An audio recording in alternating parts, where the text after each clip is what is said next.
Interior Alaska, 1905. While homesteaders rushed to build the thinnest, cheapest cabins before winter, Norwegian immigrant Lars Halvorsen was still cutting river ice in late December. His neighbors called it wasteful.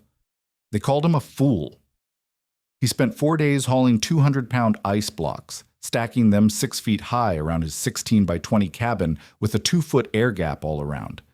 They nicknamed his place the Ice Tomb. Standard cabins use single walls of 6-inch spruce logs with basic moss chinking. Lars built his ice fortress using 80 blocks weighing 40,000 pounds total, more insulation than anyone thought necessary. Then January arrived. The thermometer dropped to 52 below zero. Winds hit 30 miles per hour, driving wind chill toward 80 below. Standard cabins failed. Families burned through cord after cord of firewood and still couldn't keep interior temperatures above freezing. Frost grew half an inch thick on inside walls. But that fool's ice-walled cabin? It stayed 35 degrees with half the wood, warm enough that 12 people sheltered there, while their own homes became uninhabitable.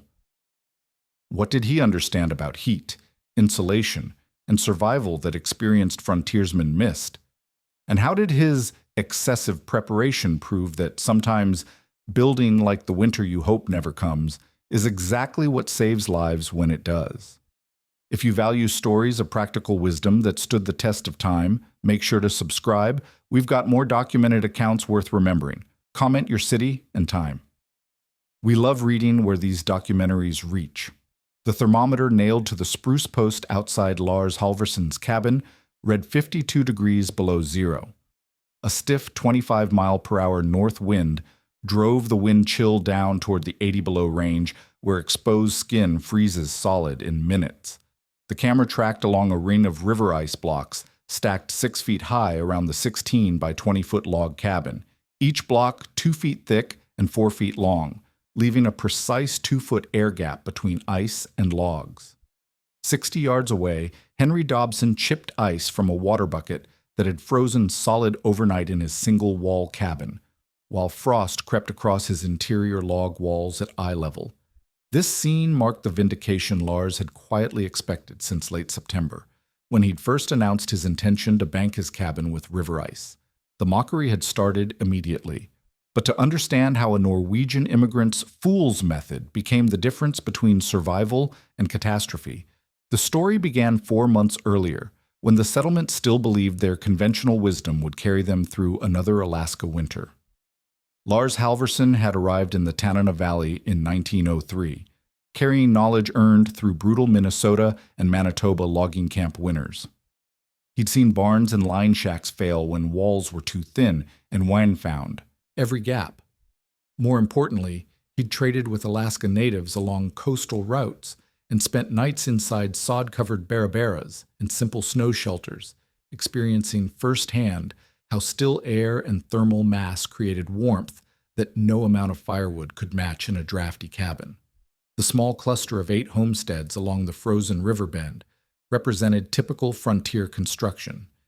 Each family had built a 14 by 18 or 16 by 20-foot cabin using single log walls of 6 to 8 inch diameter spruce logs with basic moss chinking. Doors opened directly into the main room without vestibules. Every family planned on 12 to 14 cords of firewood per winter, filling pole sheds by late October as insurance against extended cold spells. Lars had built differently from the start. His cabin featured double saddle-notched corners with logs hewn to 7-inch flat faces and chinked with moss, clay, and homemade lime mortar.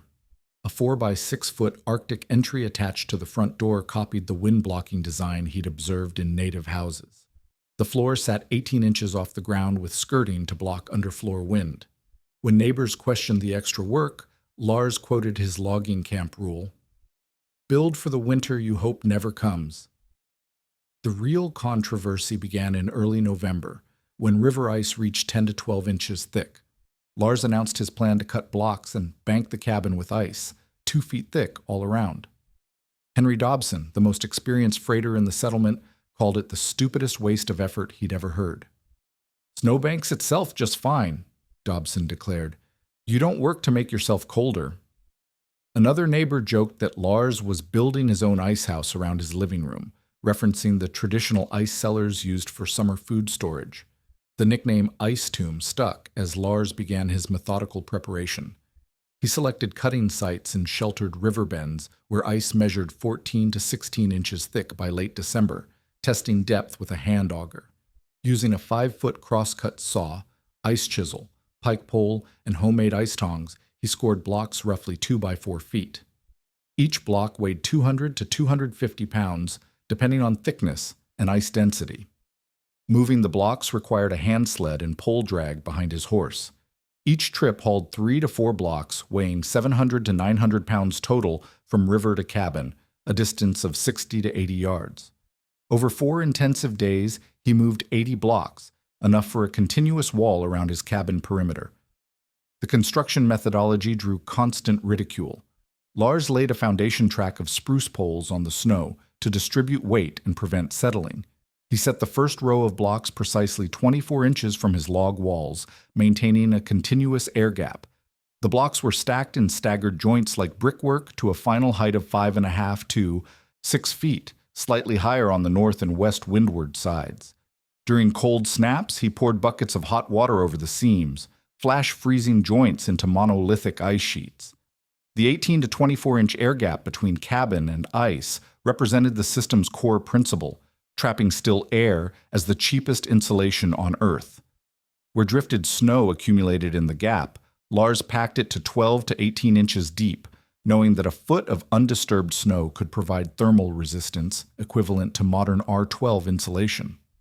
Neighbors calculated that he'd surrounded his cabin with 40,000 pounds of ice and accused him of wasting 2 weeks of logging time that should have been spent cutting more firewood. They pointed to their own roofs capped with 2 to 3 feet of snow as adequate insulation, not realizing that roof snow primarily indicated where heat was escaping and melting from below. Early performance tests provided hints of the system's effectiveness. On a test night at 20 below zero with light wind, neighbors burned a full stove box, 40 to 50 pounds of wood, every 3 to 4 hours to maintain 30 to 35 degrees inside. Lars burned the same fuel load every 5 to 6 hours while maintaining 40 to 45 degrees, a 10-degree gain with roughly 30% less wood consumption over 24 hours. He chalked these numbers on his cabin wall for reference, but neighbors dismissed the results as beginner's luck or blamed inaccurate thermometers. Henry Dobson insisted that real winter would expose the folly of surrounding a warm house with ice. The ice shell was completed by late December, with drainage channels carved to direct meltwater away from the foundation. The structure stood ready, a log cabin encased in a fortress of river ice with carefully trapped air gaps, waiting for the test that would determine whether conventional wisdom or immigrant innovation would prove superior. As the first major cold front appeared on weather maps moving south from the Arctic Ocean, the settlement prepared for what meteorologists would later record as one of the most severe cold waves in territorial Alaska history. The ice fort, as it was now universally known, would either vindicate Lars Halvorsson's unconventional methods or stand as a frozen monument to stubborn miscalculation. The second week of January brought the kind of methodical instruction that would later inspire homesteaders across interior Alaska to rethink their building methods. With his ice fortress complete and neighbors still dismissing it as an expensive folly, Lars Halvorsson began demonstrating the technical principles that made his system work, principles that combined Norwegian logging camp experience with indigenous Arctic engineering in ways that frontier builders had never attempted. The cutting operation required precise timing and equipment that most homesteaders lacked.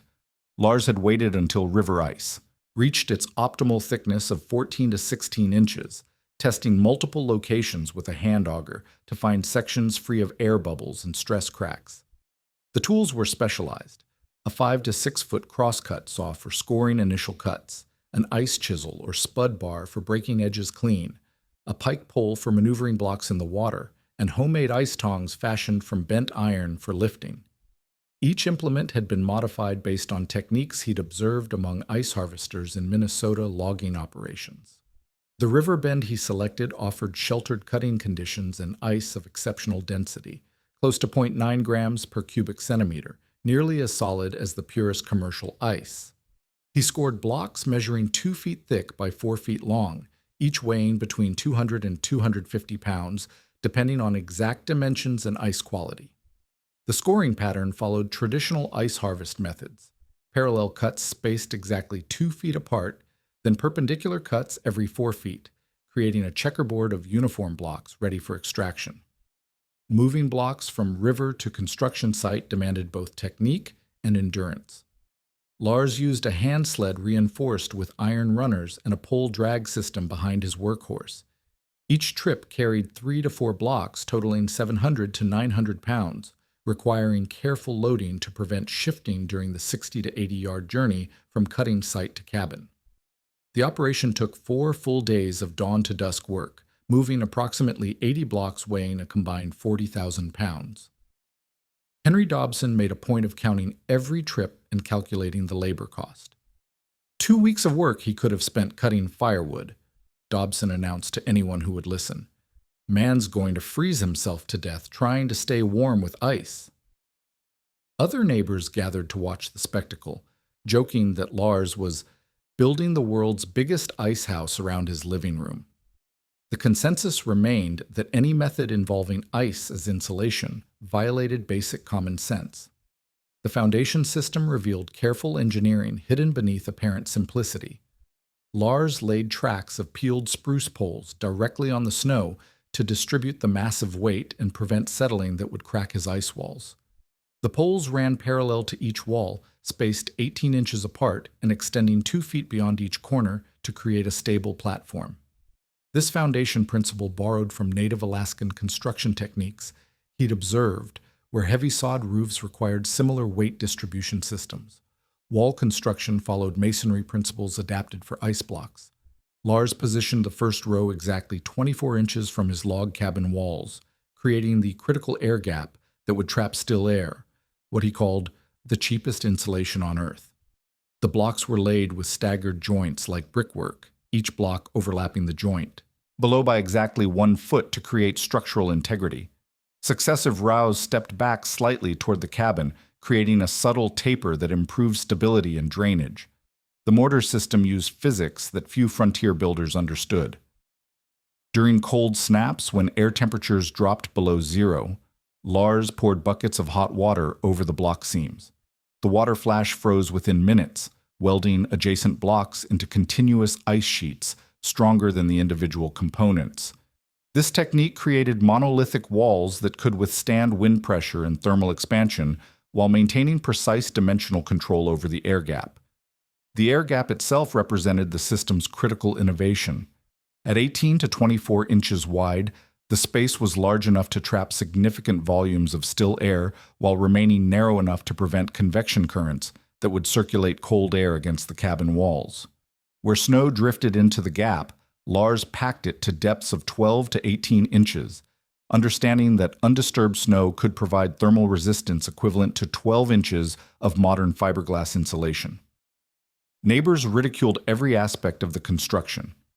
Samuel Green, a younger homesteader with military experience, calculated that the ice walls contained enough frozen water to supply the whole settlement for a month. Another settler pointed out that Lars had created the only house in Alaska that's colder on the outside than a meat locker. The mockery intensified when Lars began carving drainage channels around the foundation perimeter, with critics insisting he was building a moat around his ice house. The first performance tests occurred during a moderate cold snap in early January, when air temperatures dropped to 20 below zero with light winds. Standard single-wall cabins required full stove boxes, 40 to 50 pounds of split wood, burned every 3 to 4 hours to maintain interior temperatures of 30 to 35 degrees. Families huddled near their stoves while corners and floor areas remained near freezing. Inside the ice fort, Lars recorded dramatically different results. His 2 thermometers, one hung on the interior log wall, another positioned in the room's center 4 feet above the floor, consistently showed interior temperatures 10 to 15 degrees warmer than neighboring cabins. More significantly, he achieved these temperatures while burning the same fuel load every 5 to 6 hours instead of every 3 to 4 hours, reducing wood consumption by roughly 30%.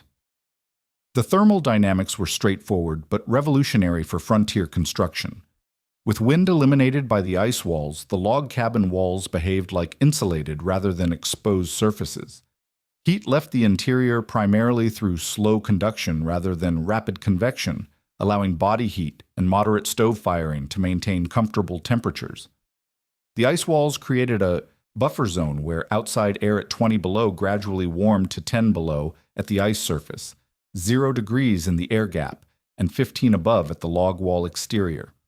Lars marked these measurements in chalk on his cabin wall, but neighbors dismissed the data as measurement error or temporary anomaly. Henry Dobson insisted that real winter would expose the fundamental flaw of surrounding a heated space with ice. The general consensus remained that conventional methods, single log walls, large wood piles, and constant firing, represented the only reliable approach to frontier survival. The completed ice fortress stood as a testament to methodical preparation that violated every assumption about cold weather construction. 80 blocks of river ice formed walls 6 feet high around a log cabin, creating the thermal barriers that most homesteaders considered physically impossible. As January's moderate cold gave way to Arctic air masses building in the far north, the settlement prepared for the test that would determine whether immigrant innovation or accepted frontier wisdom would prove superior when survival itself hung in the balance. The Arctic air mass that arrived on January 15th moved with the methodical precision of a geological force. Weather observers in Fairbanks recorded the temperature drop from 10 below zero to 50 below in 48 hours, while sustained winds of 25 to 30 miles per hour drove effective exposure temperatures toward the 80 below range, where human tissue freezes in minutes. This was the kind of cold wave that interior Alaska settlers referenced in their letters home, the brutal test that separated adequate frontier preparation from fatal miscalculation. Inside the settlement's conventional cabins, the failure began immediately. Single-wall construction that had seemed adequate during moderate cold proved catastrophically insufficient against sustained extreme temperatures. Henry Dobson watched helplessly as frost began forming on the interior surfaces of his 6-inch spruce logs, starting as thin films that thickened to half-inch crusts within hours. Metal nails driven into the logs became so cold they burned bare skin on contact, while the gaps between logs transmitted enough wind to flutter papers hung on interior walls. The thermal dynamics overwhelming standard cabins followed predictable patterns that few homesteaders understood. With outside air at 50 below zero and winds driving convective heat loss, the exterior log surfaces quickly equilibrated to within 10 degrees of ambient temperature. Single-wall construction provided virtually no thermal barrier, allowing interior heat to flow outward through conduction, while wind-driven air infiltration carried away warmth faster than wood stoves could replace it. Interior temperatures in corners and at floor level dropped to 5 to 10 degrees above zero, even with stoves roaring at maximum output. Families found themselves trapped in a losing battle against physics. Every hour required 40 to 60 pounds of split wood to maintain barely survivable conditions, forcing settlers to burn through their carefully hoarded winter stores at catastrophic rates. Samuel Green calculated that his family consumed nearly half a cord, roughly 1,000 pounds of seasoned wood, in the first 4 days of the cold wave, approximately 10 to 15% of their entire winter fuel supply exhausted in a single weather event. The human cost mounted quickly. Children sleeping against exterior walls woke with their bedrolls frozen stiff, while water buckets placed near stoves turned to solid ice within 2 to 3 hours. Dobson's youngest son developed frostbite on his toes, despite sleeping fully clothed under multiple blankets. The settlement's elderly residents, including a 60-year-old widow living alone, faced the realistic prospect of freezing to death in their own homes despite having adequate fuel supplies and functioning stoves. Inside Lars Halverson's ice fort, entirely different physics governed the thermal environment. His 2 thermometers told a story that violated every assumption about heating with ice walls. The thermometer hung on the interior log wall consistently read 25 degrees above zero, while the instrument positioned in the room's center showed 30 to 32 degrees. Temperatures achieved with moderate rather than maximum stove firing. The layered thermal system created a graduated temperature profile that demonstrated sophisticated heat retention principles. Outside air at 52 below zero encountered the ice wall at roughly 40 below, warmed to 30 below in the snow-filled air gap, reached 10 below at the exterior log surface, and arrived at 25 above on the interior wall surface. The room's center maintained 35 degrees with the stove running at half the intensity required in neighboring cabins.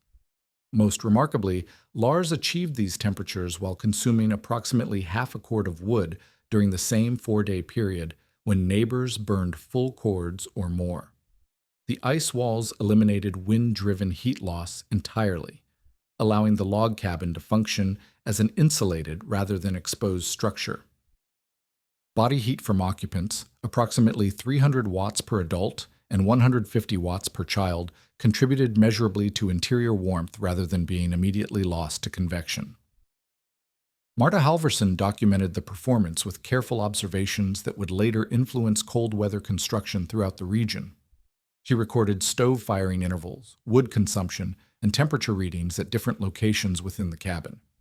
Her notes showed consistent 6-hour firing cycles using 30 to 40 pounds of wood per load compared to the 3-hour cycles and 50 to 60-pound loads required in standard cabins during the same period.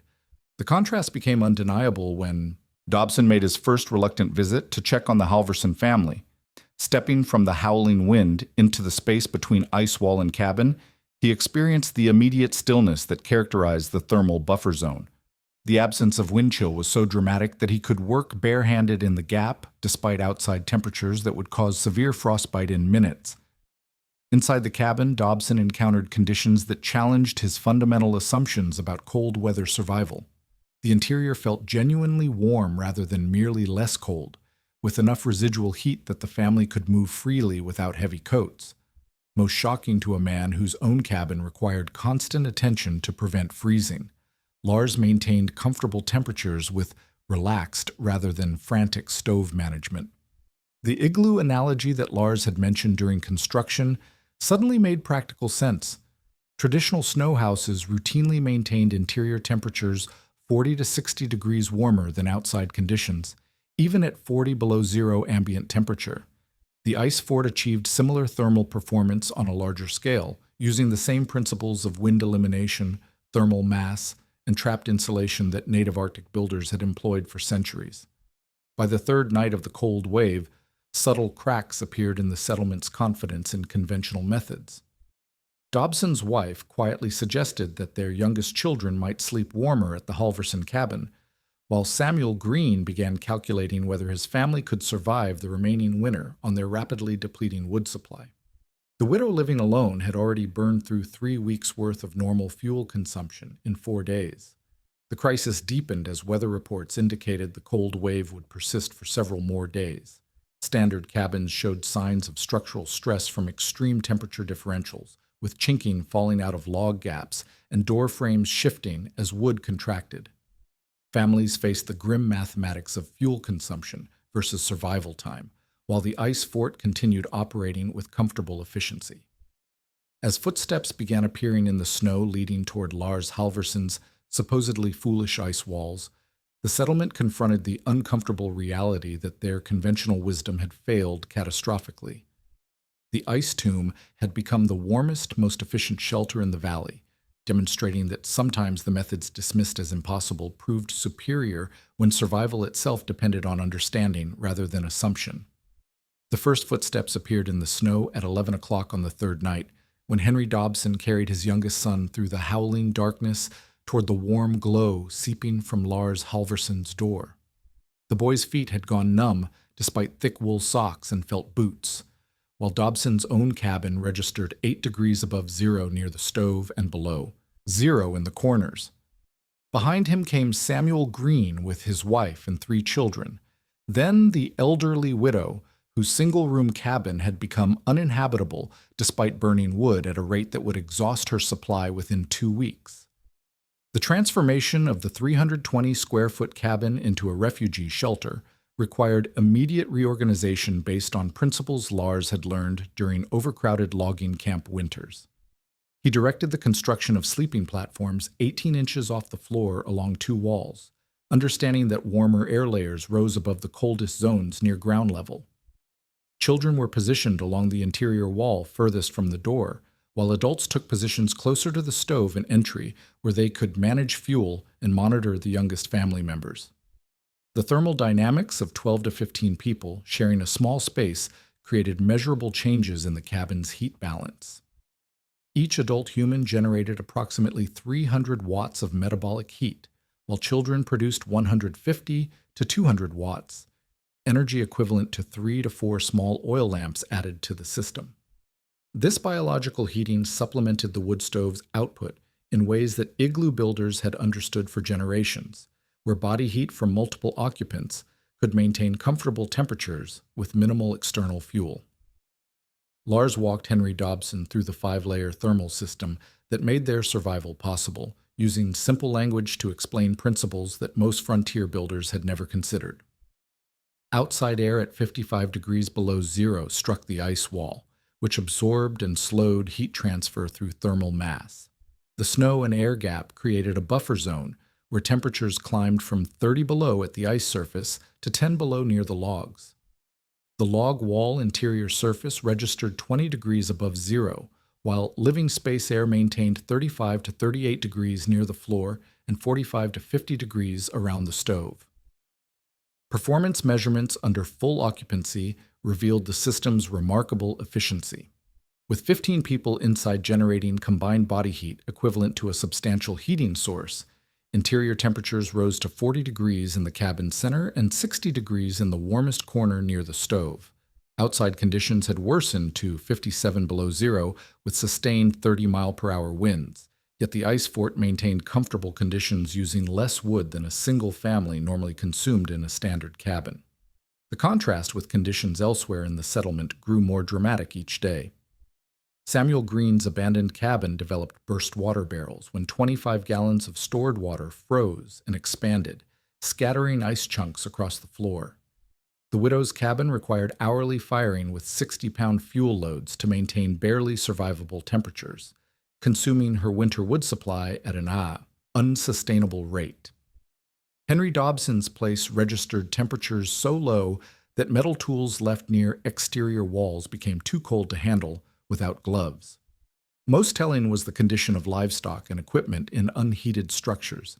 The settlement's shared barn, built with single-wall construction and no wind protection, saw 2 horses develop frostbite on ears and tails despite adequate feed and bedding. A trapper who attempted to remain in his own cabin suffered severe frostbite on 3 fingers when repeated trips outside for additional firewood exposed his hands to temperatures that froze tissue faster than he could rewarm it. Inside the ice fort, the crisis created an impromptu laboratory for cold weather survival techniques. Lars demonstrated how layered clothing trapped body heat more effectively than single heavy garments, while Marta organized cooking schedules that maximized heat production from food preparation. Children learned to recognize the early signs of hypothermia in each other, while adults developed systems for monitoring fuel consumption and interior temperatures to maintain optimal conditions with minimum wood use. The human dynamics of survival created unexpected bonds between former skeptics and the man they had ridiculed. Around the central stove, families shared stories and knowledge that would later influence homesteading practices throughout interior Alaska. Henry Dobson quietly admitted that he had underestimated both the severity of extreme cold and the effectiveness of methods he had dismissed as impossible. Samuel Green began sketching Lars's construction techniques in a notebook, planning modifications for his own cabin reconstruction. The most profound vindication came from the widow, who had spent 40 years on various frontiers and survived winters that killed younger, stronger settlers. She observed that the ice fort achieved warmth levels comparable to the best-built houses in established towns, using techniques that any homesteader could implement with adequate planning and understanding. Her endorsement carried weight that Lars's own explanations had never achieved among his skeptical neighbors. As the cold wave entered its 7th day, the ice fort sheltered its occupants while consuming approximately 1.5 cords of wood, fuel that would have been insufficient to heat even 2 standard cabins under the same conditions. The system's efficiency allowed families to maintain hope rather than desperation, planning for spring reconstruction rather than simply enduring until death. or rescue. Children played games and attended impromptu lessons rather than huddling motionless to conserve body heat. Outside, the thermometer registered 58 below zero on the coldest night, with wind chills approaching the threshold where exposed human tissue freezes in under 2 minutes. Inside the ice fort, temperatures held steady at 42 degrees, warm enough that adults could work without heavy armor. Coats and children could sleep comfortably under normal bedding. The contrast represented a 60-degree temperature differential achieved through construction techniques that most frontier builders had considered scientifically impossible. When weather patterns finally shifted and temperatures began their slow climb toward more manageable levels, the ice fort had demonstrated principles that would influence cold weather construction throughout the North American frontier. 15 people had survived the worst cold wave in territorial Alaska's recorded history, using less fuel than 3 standard cabins would have required, while maintaining comfort levels that exceeded most heated buildings in established settlements. The mockery had transformed into grudging respect, then genuine admiration for methods that proved superior when survival itself depended on understanding rather than convention. The spring breakup arrived with the methodical violence that characterized seasonal transitions in interior Alaska.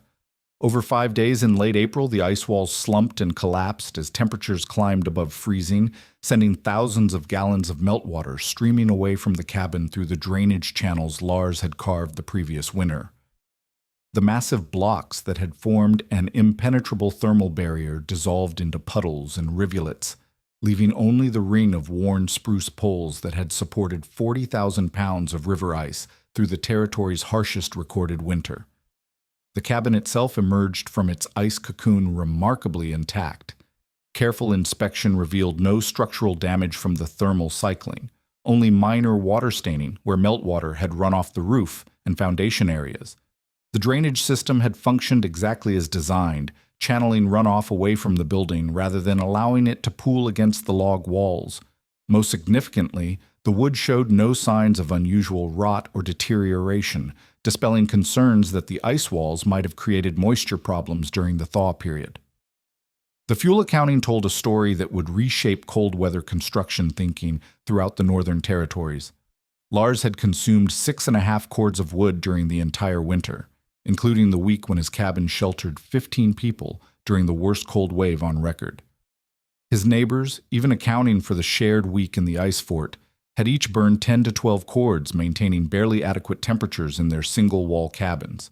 The 30 to 40% reduction in fuel consumption represented the difference between comfortable survival and potential catastrophe during extended cold periods. Samuel Green became the first convert to what settlers were now calling the Halverson method.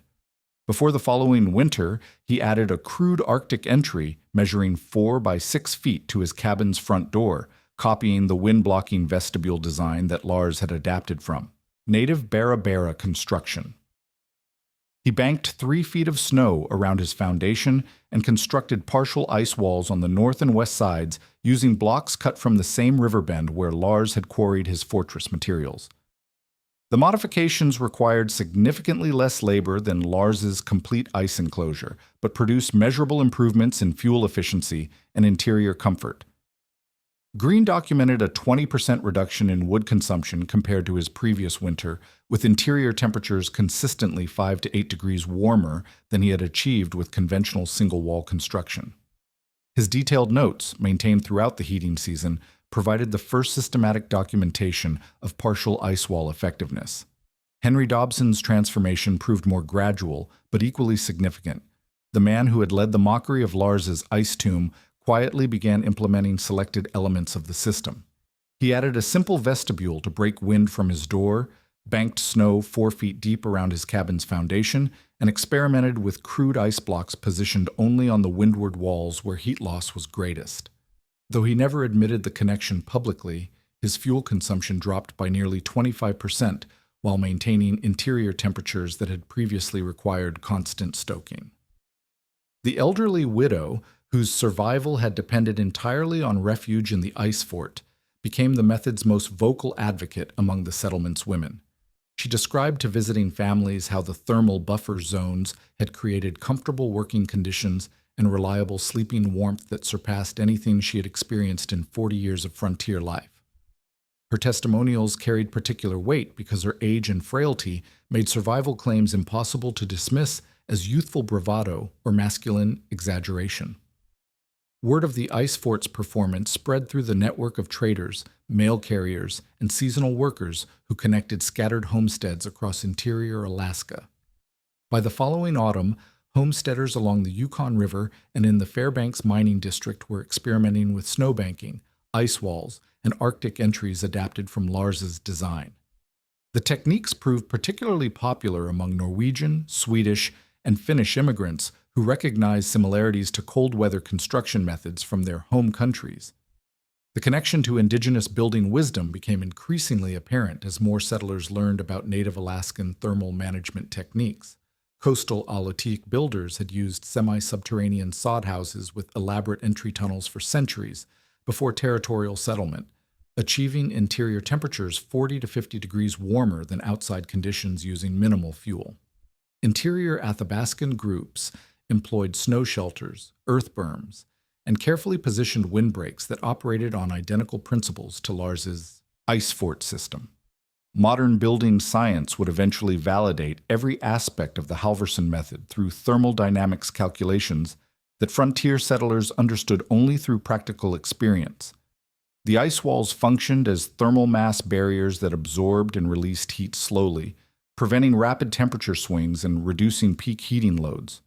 The air gaps provided insulation equivalent to 12 to 18 inches of modern fiberglass, while wind elimination reduced convective heat loss by factors that contemporary engineers measure with sophisticated instrumentation. The technique's adoption followed the organic pattern of frontier innovation, spreading through personal relationships and demonstrated results rather than formal instruction or published manuals. Homesteaders modified the basic concept according to available materials and local conditions, creating variations that included snow walls, sod berms, and combination systems using both ice blocks and banked earth. The underlying principles remained consistent: eliminate wind infiltration, create thermal buffer zones, and use available materials to reduce heat loss through walls exposed to extreme conditions. Samuel Green's notebooks, maintained over several winters, documented the evolution from conventional to modified construction techniques. His systematic approach to measuring fuel consumption, interior temperatures, and construction time requirements provided data that influenced homestead building practices well into the territorial period. The records showed that even partial implementation of Lars's methods produced significant improvements in comfort and efficiency compared to standard frontier construction.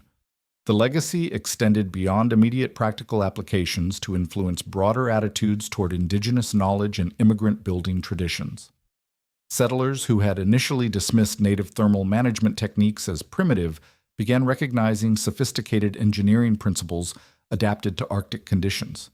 Norwegian, Swedish, and German building methods that emphasized heavy construction and thermal mass gained respect among American-born homesteaders, who had previously favored speed over durability in frontier construction.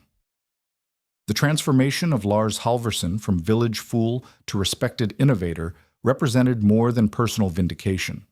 His willingness to combine immigrant experience with indigenous wisdom and his methodical approach to testing unconventional techniques established a model for frontier problem-solving that valued results over convention.